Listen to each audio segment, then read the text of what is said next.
panels and building integrated wind turbines are fixed at the rooftop, used for the power consumption by the building residents. Hydroponic farming is also known as soilless farming and pesticide-free. Is set up on the balconies where fresh vegetables are grown. Hydroponic is a technique of growing plants using water-based nutrient solution rather than soil. Vegetables are fresher for a longer time than soil-grown vegetable. To sum up, this is Mumbai's first nature-friendly sustainable building which make use of renewable energy, save water and fuel.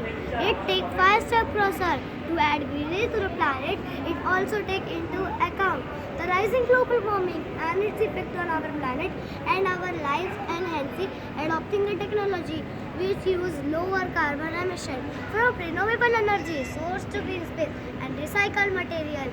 This building sets a remarkable example for an alternative approach to urban development, which is committed environmental consciousness, offering greener and more resilient future for Mumbai. Thank you. Wonderful.